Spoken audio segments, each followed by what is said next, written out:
Well, let's turn our attention to shares of Apple. We are seeing it pull back in this session after a big run up in the stock. It's now down about 1.2%. Investors now looking ahead to that big September 14th event, dubbed California Streaming, where the tech giant is expected to unveil their new iPhones. Let's bring in Krish Sankar, Cowen senior analyst. And Krish, it's good to talk to you today. We have seen a huge run up in the stock in the lead up to this event, obviously pulling back just a bit. But what do you see as the big driver, and how big of a catalyst is that event next week likely to be? Yeah, hi, thanks for having me. I would say definitely the event is partly a catalyst for some of the moving stock. Historically, the stock has done well into the iPhone release. But at the same time, I would say most investors don't have very high expectations for the new iPhone, because most people do believe that the iPhone that's going to be released next week is going to be an iteration of the iPhone 12. You know, you might call it iPhone 13. Some people think that's an unlucky number. It might be called 12s or 14, but it's going to be just like, incremental to what they released last year. The biggest thing we have heard is maybe change in the camera, a little more time of flight. Last year, we used a 5-nanometer chip. This year, it might be more of 4-nanometer chip, which is just markedly slightly better, but not a whole lot compared to last year. So I think the expectations are that this is not going to be something massively different. It's just going to be incremental compared to last year's iPhone. Yeah, iPhone 13. 13. Hotels and all the other buildings that don't have the 13th floor. We all know who's on the 14th floor. We know what we are here. When we talk about the rally that Akiko has been pointing to on Apple here, it always kind of happens when you do have those big launch events that a lot of people get excited about it. But you're talking about kind of the chips behind all this, and that's obviously been a big push and a big issue for a lot of tech companies here. How much does that maybe tie into topping out or limiting maybe some of the upside here for Apple?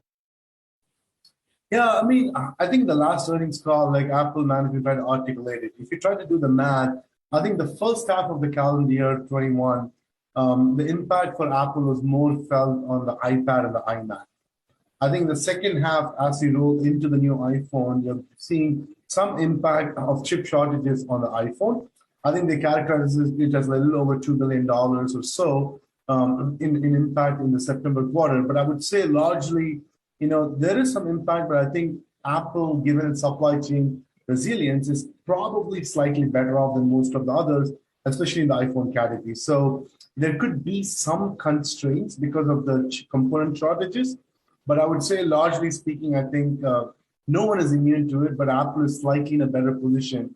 But does that impact the unit shipments for this year? So far, it doesn't seem like. I think, we've been expecting 90 to 95 million shipment of the new iPhone in the second half of this year, which should be basically late Q3 and calendar Q4. And I don't think that view has changed in the last 2 months in either direction. So hopefully that means, things are at least stable for now. No delays necessarily with the iPhone, but we have seen those headlines coming out of the Nikkei as well as Bloomberg suggesting there are delays for the Apple Watch, which has seen some pretty big growth here. It's been a big device for Apple in connecting all the services together. How big of a concern is that for you? And what do you see in terms of the hiccups along the way? Yeah, fair enough, Kika. That's a good question. I would say that, two things. Number one, if you look at it clearly, iPhone is the biggest product for Apple, and they seem to be doing pretty well. So that's a positive. And, Apple Watch seems to be impacted a little bit from the component shortages. You also heard a little bit of the iPad, the iMac side, etc. And I would say those definitely do add up. But in the grand scheme of things, your Apple Watch is like a $10 to $15 billion business, or somewhere in that range, while the iPhone is probably closing in on like 200 billion or so. So I think on that basis, I think the iPhone definitely moves the needle more than the Apple Watch.